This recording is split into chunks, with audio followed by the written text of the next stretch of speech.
Hi, Chris. Yeah, hi, Gary. Hi, everybody out there. Today I am talking with Chris, who has a company in Canada where he does engineering consulting, mechanical engineering consulting, helping people with their problems. And I first got interested in Chris when I heard him talking to Paul VanderKlay about the beauty of calculus. Mhm. And I've been thinking about it ever since and just wanting so much to talk to Chris and pick his brain about calculus and get some more ideas on that.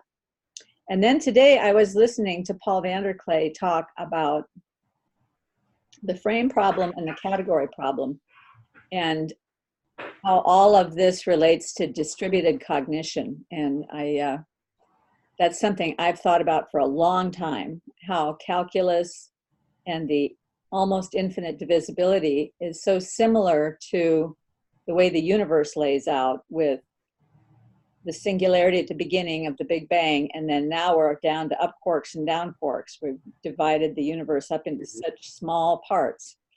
And or if you think about all the people on the planet and how our distributed wisdom is so much more effective in governing ourselves and governing others than it is to try to get one person at the top to take care of all that, because we have a different head to our hierarchy.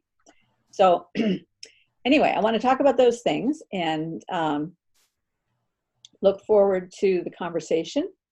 And Chris, I wonder if you could just reiterate for us the story that you told Paul about your kind of aha moment when you realized the beauty that resided within calculus and how that kind of remade your world for your work life, giving more import to your work life. Sure, I can try.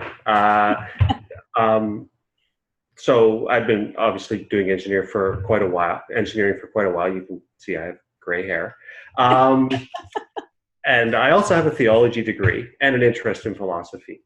Oh, So wow. Okay. I had been reading Chesterton a fair bit, and orthodoxy specifically. Uh-huh.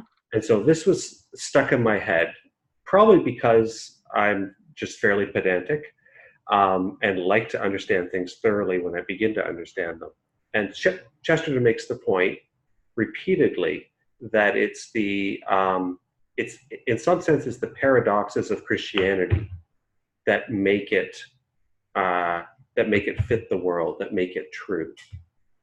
That a simple rational explanation only extends so far, and you can't model the world. You can't explain what goes on in our world on almost any level with a simple rational explanation.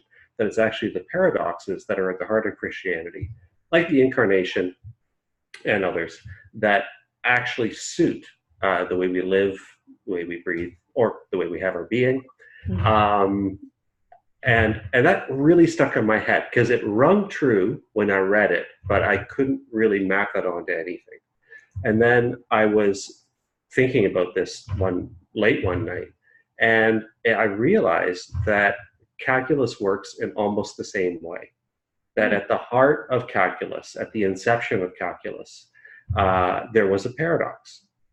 And that played out through history. It's a history I went into some detail talking to Paul about.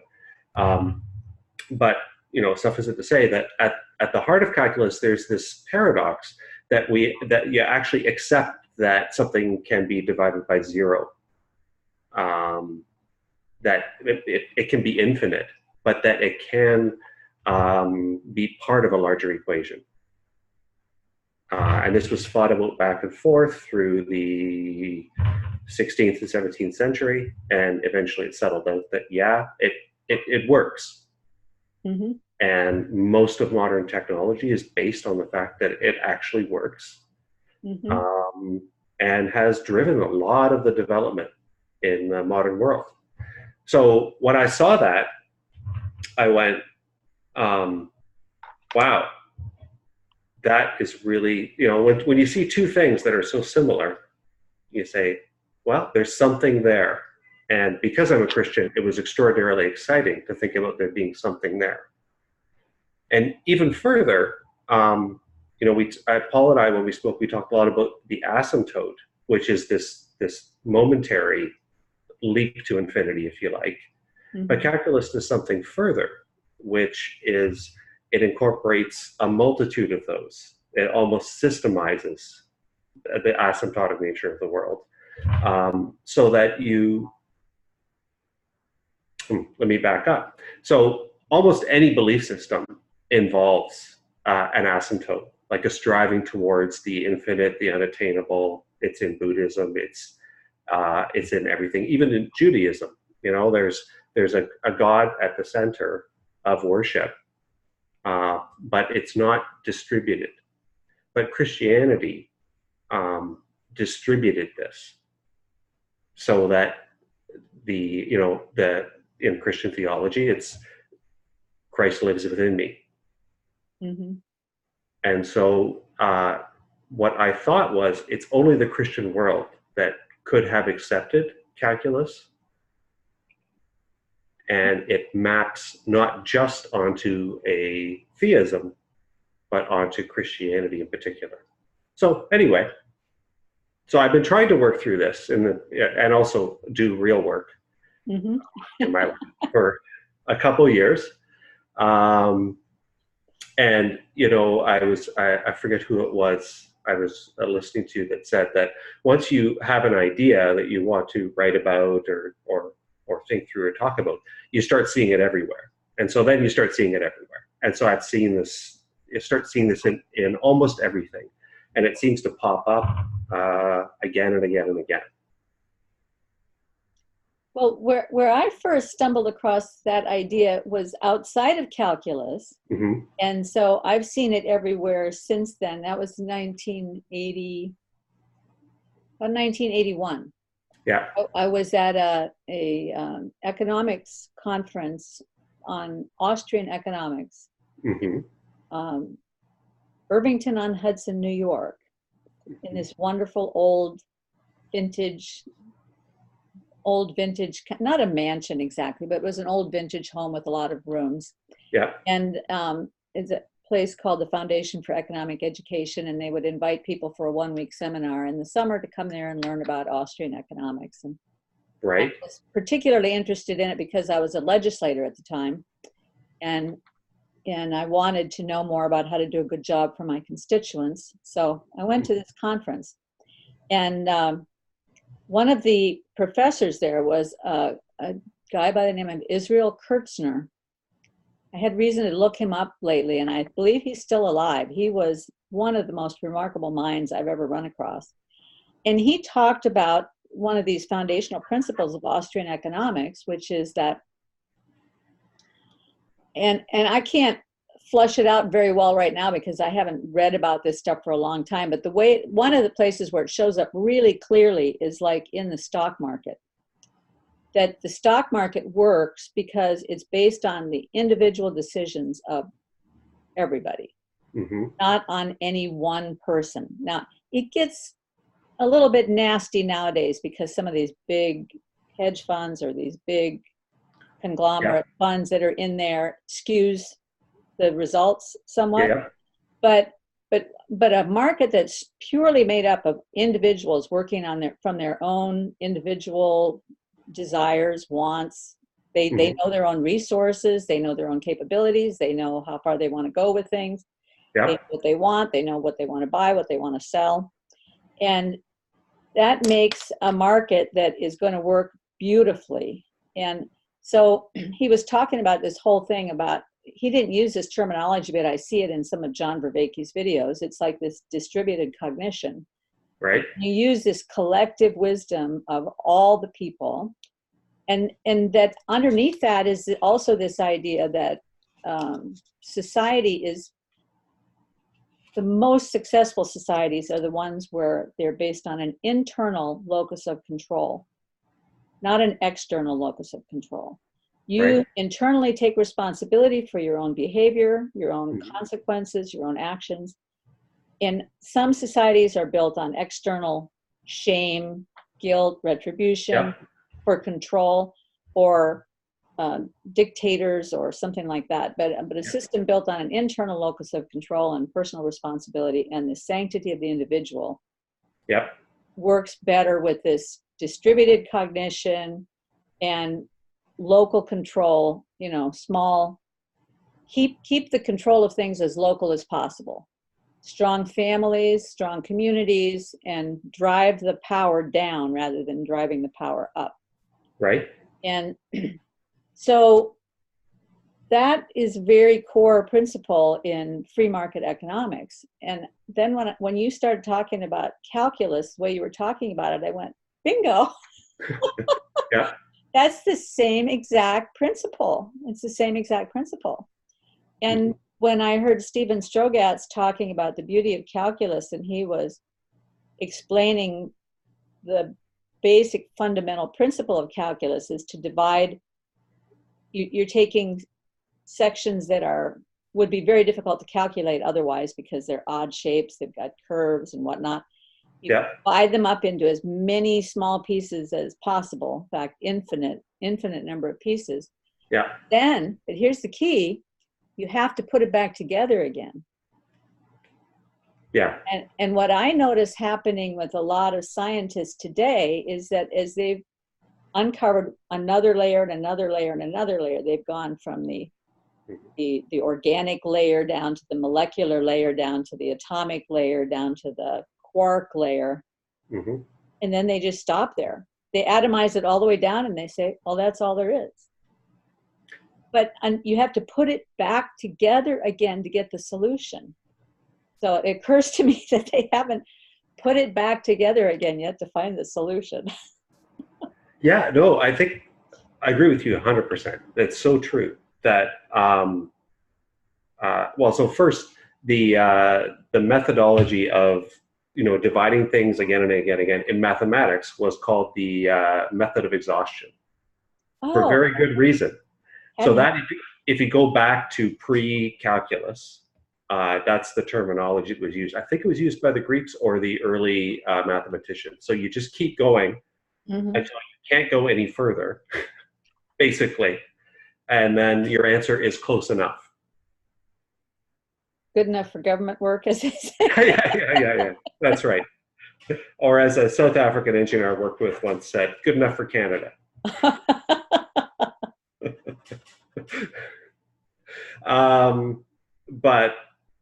But what calculus does is it says, no, you can extract not just an answer out of this method of exhaustion, but you can encapsulate that and extract a principle out of it. Oh, okay. Right. So it's exactly what you're saying. It puts the atomization back together, and we don't see it when we're using it because it's been systemized. So could you expand a little bit more on that when you say you extract not just an answer, but a principle?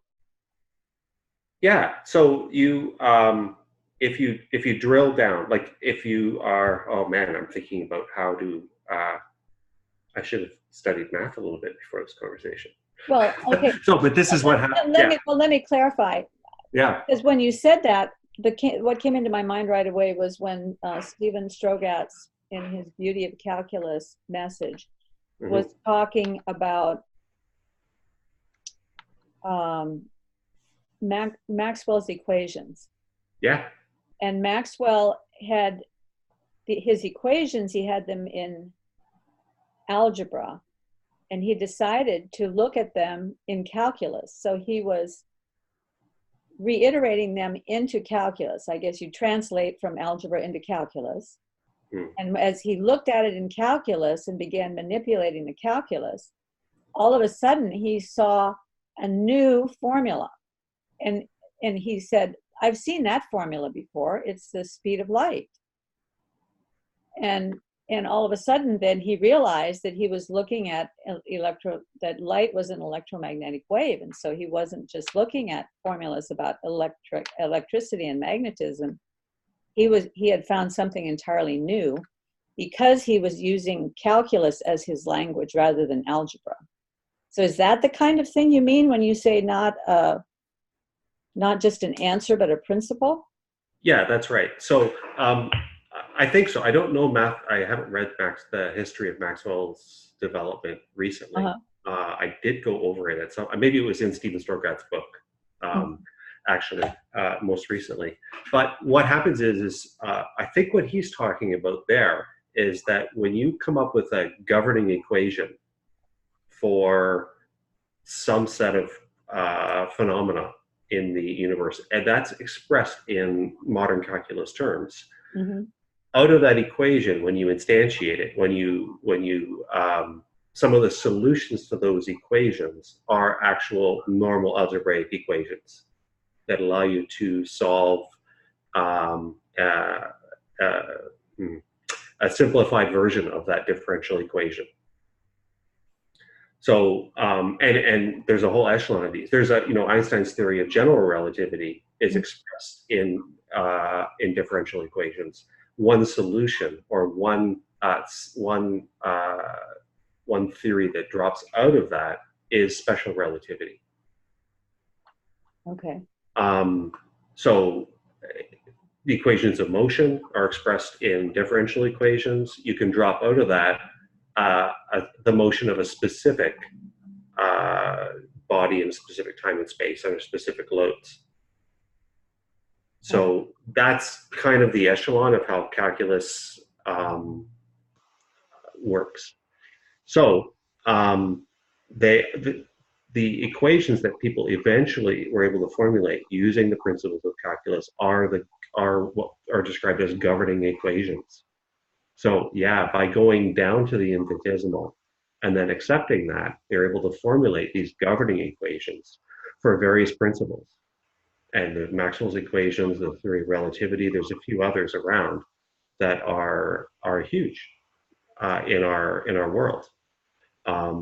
Now, all the stuff I've been talking about, the acceptance of the infinite, they're all buried deep, either in the history or in the development of those equations. So when you use them, you don't come across that.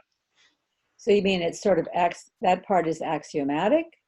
That's yeah, it's part of the development of them. It's not something that you have to, it's something you run into when you're using the equations.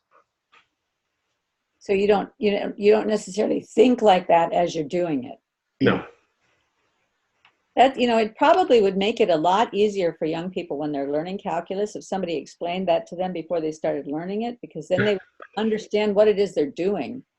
I remember watching my daughter learn calculus, and my husband kept saying, if you just would think about it long enough to try to understand what the underlying principle is, it will get so much easier for you as you go forward. Yeah. But no, I just want to solve the problems. Yeah. And most times they teach calculus like that, right? Like they teach it as a method, like, integral calculus or differential calculus. There's a whole tables of methods for the algebraic manipulation of these systems. It is very odd to learn it without understanding the underlying, but some people don't like understanding what is underneath. Or above. Yeah, fair enough. Well done. Yeah. Okay. So did that cover kind of what we were talking about? Well, so right at the end there, you said something that made me, I had something I wanted to jump in there with, and then I lost it. Probably because I was thinking about my daughter and calculus. Yeah.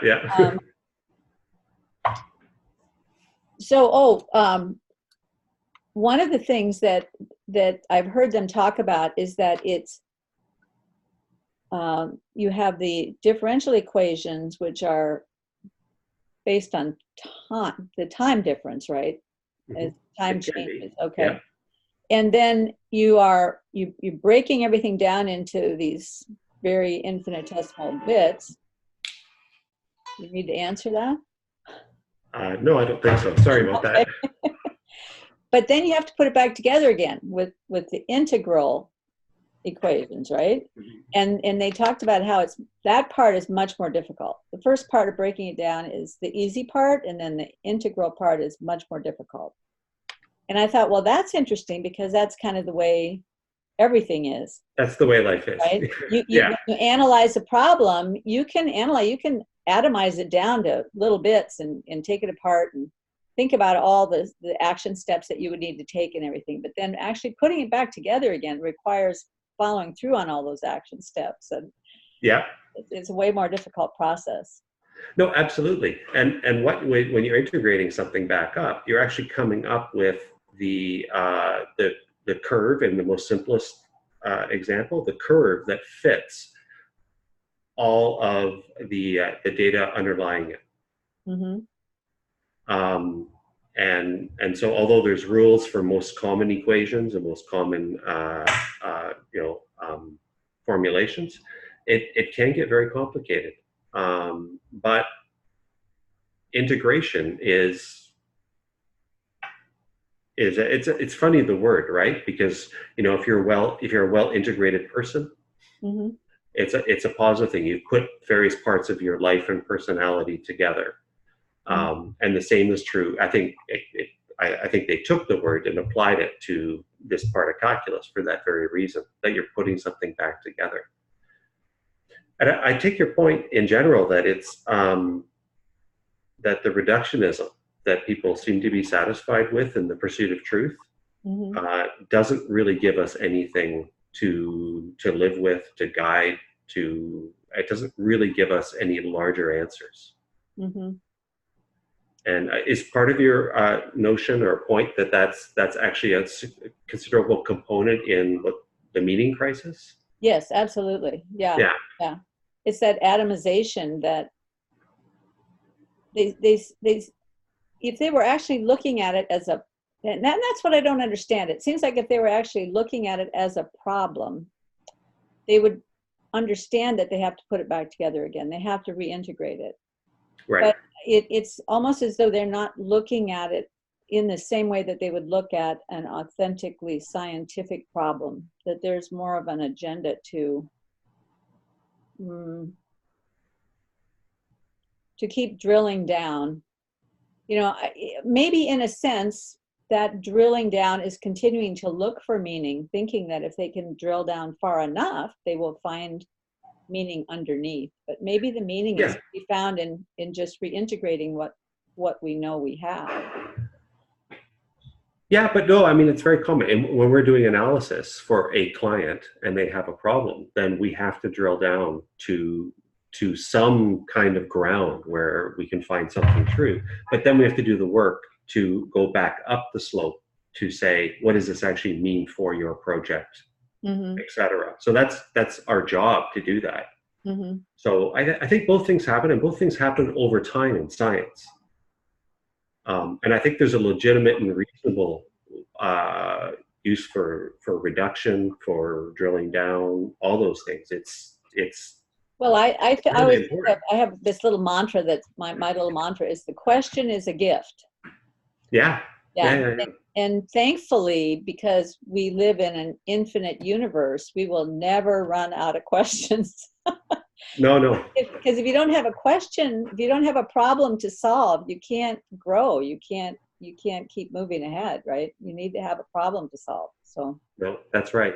So, and I think that sometimes the scientific community tends to drill down with the confidence that someday, maybe not the next generation or the generation after that, but eventually, by drilling down, they'll find the ground of truth in some sense, and someone will put it back together. And that's not always sometimes that's true. It's normal.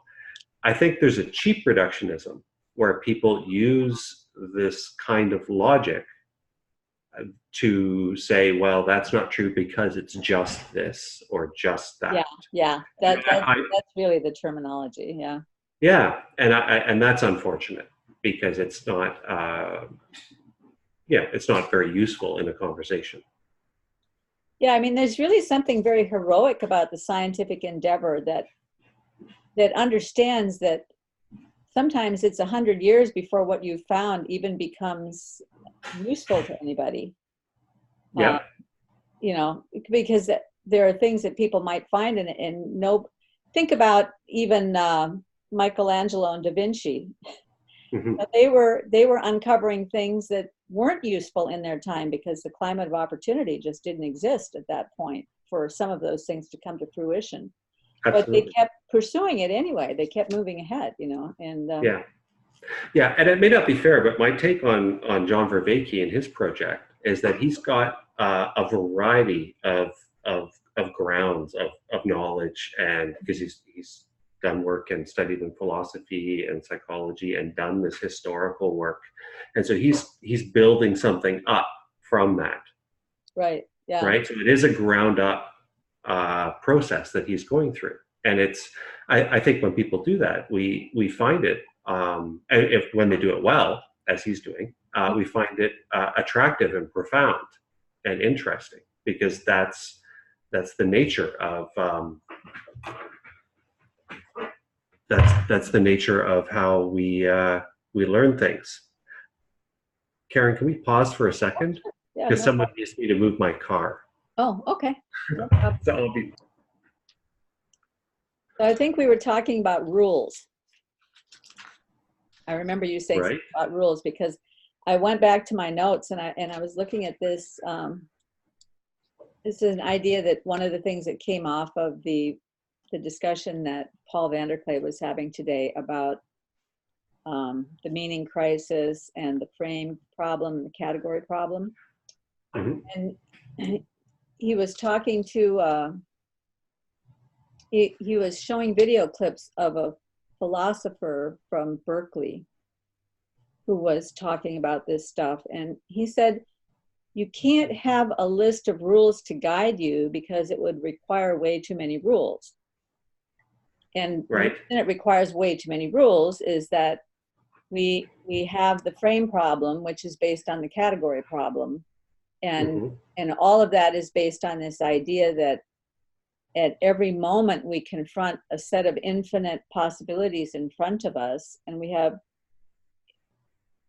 without a frame we have no idea what the next thing is that we need to do, because we're confronted with this infinite slew of things. Yeah. But if you try to establish a set of hard rules to guide you on that path, you don't even Yeah. know where to begin to set up these rules, and you would need so many rules. And the problem with rules is you lose the flexibility. And this is where you were talking earlier about, I think you said something about religious systems. What it made me think about it, whatever it was you said, it made me think about this idea that every system needs every complex system needs a certain amount of randomness. Because if it doesn't have the randomness, the system becomes too inflexible and brittle, and then it just falls apart. And so that's what happens when you have too many rules. And I think that Yeah. applies to calculus and to other aspects of engineering, doesn't it? Sure. So the way I see that from a engineering or calculus point of view is that there's governing equations that are like at the top of the hierarchy, at least within some field. Mm-hmm. They're not rules. They're actually an extraordinarily flexible equation that just captures basic principles. When you instantiate those, you can develop a set of rules for a certain environment or place or whatever. And I Mm-hmm. think that's a really good analogy between core principles and setting up rules, if you will. And I guess the professor was talking about ethics or morality or how to live in the world, that you can't have a set of rules. He was talking about the problem that they have with machine learning. Hmm. Teaching a computer to think, to get a computer even to be able to reason as well as a 4-year-old Yeah. is an almost insuperable problem, because even a 4-year-old can assess things in a way that we can't put the rules into words, certainly, because we're not really functioning on a rule. We're functioning based on a data set that we have, that we draw from, that we somehow are able to categorize things. I mean, it's really a very mysterious thing how we can Yeah. categorize things. Yeah. I mean, part of it is that we're, I guess, learning based on not just our reaction with our environment and those sort of things, but we're learning from another person as well, directly. And I guess, not to make too great a leap, but I guess my perspective about all this work that I shouldn't say work, all this like idle thinking so far that I've been doing. That's work. People get paid for that idle thinking. Well, really? Well. Your day is coming. That's a trick I have not learned. So, what was I going to say? Oh, yeah. So that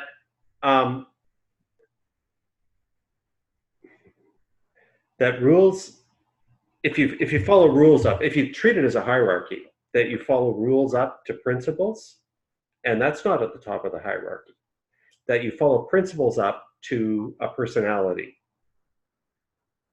And so this is this asymptotic thing that I was talking about with Paul, and I'm still kind of wandering my way through a little bit, that I think, in my opinion, obviously because I'm a Christian, in my opinion, that at the back of everything is a personality.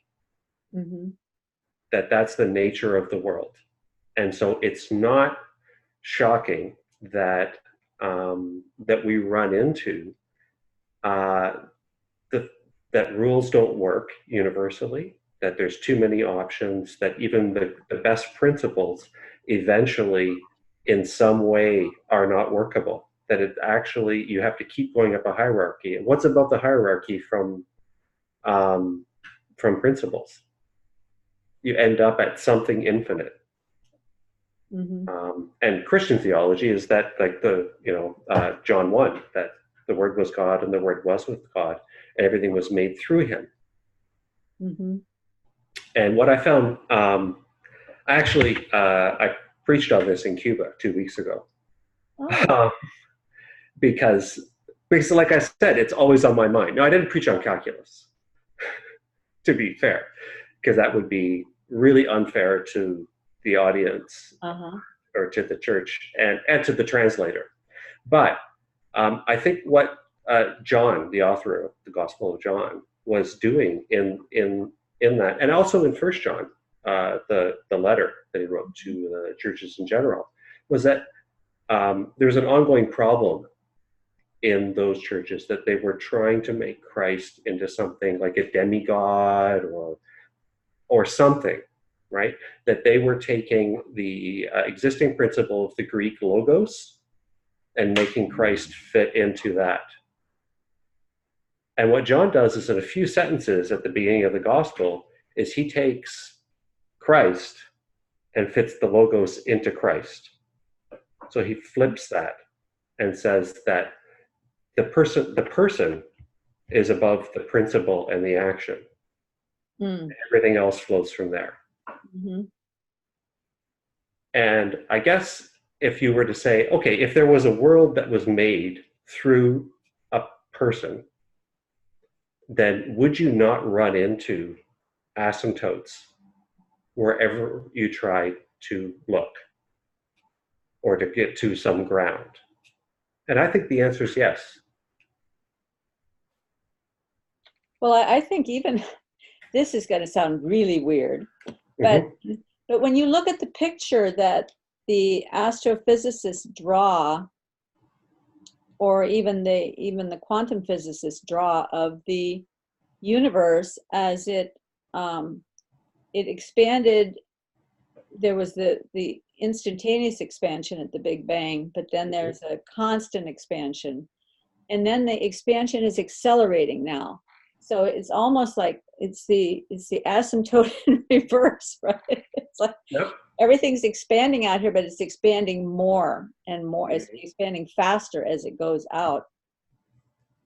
So I see that pattern everywhere. It's really very remarkable when you start thinking about it.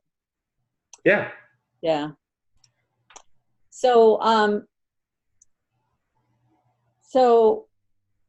one of the other things that I ran across is this idea that and this is something else Stephen Strogatz was talking about, but he was talking about this like 15 years ago. Synchrony. He said, to synchronize is the most pervasive drive in all of nature. Well, I have not heard that. Not heard that. Okay. No. Well, let me throw another quote at you. You may have heard this. Yeah. This comes from mathematics. One of the things that Strogatz quoted was something from Picasso where he said, art is a lie that makes us realize the truth. And he changed it a little bit and he said, calculus is a kind of lie that helps us realize the truth. Well, he's just being clever there, right? Or tongue in cheek. Well, he is just being a little bit clever, but if I look back at the Picasso quote, art is a lie that makes us realize truth. I think about that.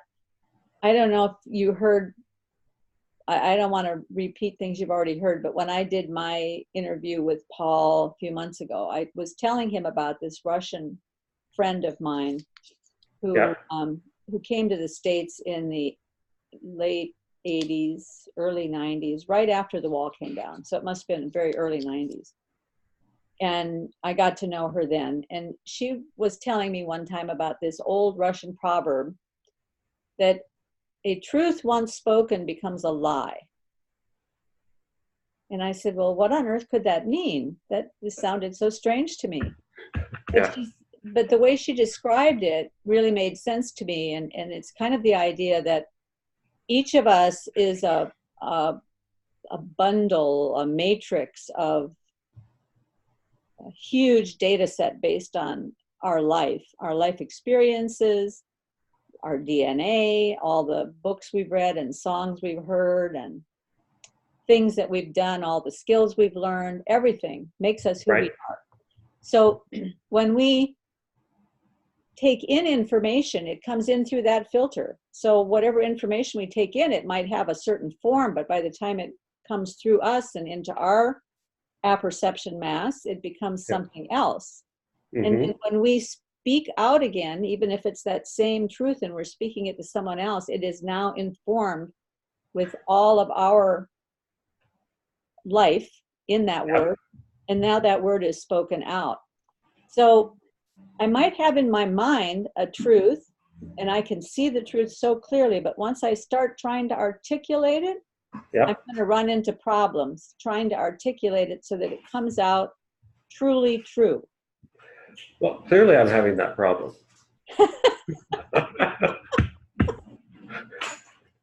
Well, so I thought you were going to explain the proverb like this: that once you have a truth, then as soon as time takes a hold of it, it becomes at least a little bit not as true, and it continues.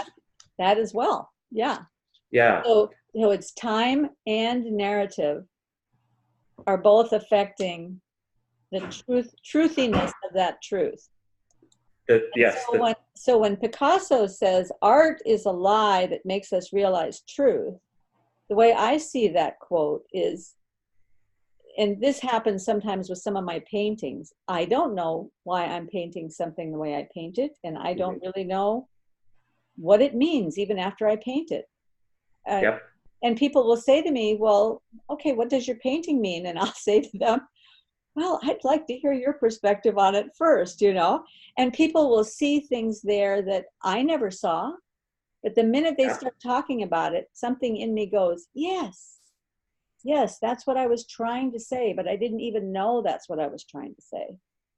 So in some way, art communicates deep to deep between people and lets you get outside of the need to articulate it into words and our thought processes and all of the things that we falter our way through and the ravages of time and everything else. But we're just communicating heart to heart or spirit to spirit or something like that.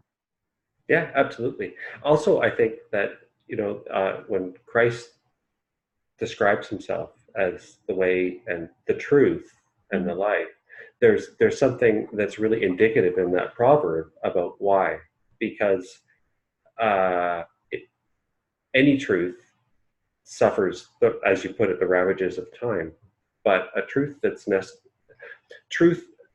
nested in a person doesn't necessarily do so. Mm-hmm. Well, a truth that's nested in him. No, no, that's what I mean. Yeah, Yeah. yeah. It requires a person that is part of, or the author of, or however you want to put that, a narrative. Well, and that really helps me flesh out another thought, and that is that I hear so many of these people say, well, I just can't believe in a being that's outside the universe that could, enter in or affect our physical laws of nature or whatever. And the way they talk about this being, it's very almost clinical or something, or magical. Did you need to answer the door? Yep. Yeah. Okay. Yeah. Actually, I think I've got about 5 minutes. Okay. Okay, so we're good. Yeah. Okay. So, but if you think about that being, our infinite Lord Jesus Christ, I think about how complex I am and how complex you are, and how our life has been fleshed out through the agape love of other people towards us, or what has built us as human beings. The being of Christ is way more complex than that, and way more beautiful and filled out. And so I just don't think they're seeing clearly. They're not seeing themselves clearly enough to even see how we could have come from him. I'm not saying this very well, but no, you are. But it's the most common problem, and we even have the same problem, right? yeah, So, I have this problem. Yeah. right. So we have a problem that we only talk about God in terms of we can only talk and rationalize about God in terms of analogy, or an extension of a principle, or this sort of thing. So of course all that makes him simpler in our conversation than we ourselves are. But our confidence and our understanding of God is that he's actually more complicated than we are. I don't know if complicated is the right word, but more complex. I think these terms are fraught, given some of your audience. Yeah. But that he's beyond what we can understand. But what can we do? We have to try to understand. I mean, that's again going up the hill in understanding, but maintaining humility while we do so, knowing that it's infinite. And that is, I think, a really good picture of the Christian walk, or in fact, the walk in any faith that's done well. Well, and I even think a lot of scientists who don't even accept who don't even acknowledge the existence of God have to have some sort of humility once they start opening up all these packages, and they open up they get down to the cell level and they think, oh, wow, this is so complex. And then they get down to the mitochondrial level and they're going, oh my God, there's another whole world in there. And then they get, whatever's inside there's another. So there has to be a certain amount of humility there. Like, man, we knew what this was all about. Yeah, absolutely. But you fall off the cliff into it. So. And I've heard scientists express wonder and love almost of their work and what they're exploring, because it is wonderful. It's really wonderful. But our exploration of God deserves to be even more wonderful, I think. Yeah. So do you have your message on tape that you did in Cuba so that we can? No. Oh. No, and it's rather clumsy because it's you speak and then the interpreter does that, and then the interpreter's wife tells him you got it wrong, and then but everyone's so generous that it's no problem. Yeah. I remember that. I spent a month in Haiti one time, and then also I spent some time in Japan. So. Mm-hmm. Oh yeah, of course.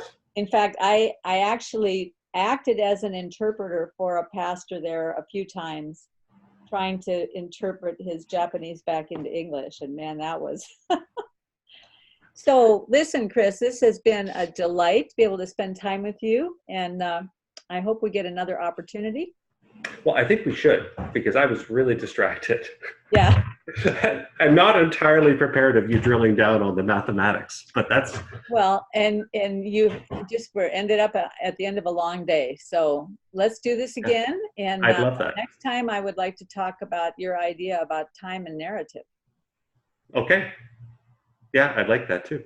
Thank you very much, Karen. Okay. Bye-bye. All the best. Great job on your channel, by the way. Oh, thank you so much. Bye-bye. Bye.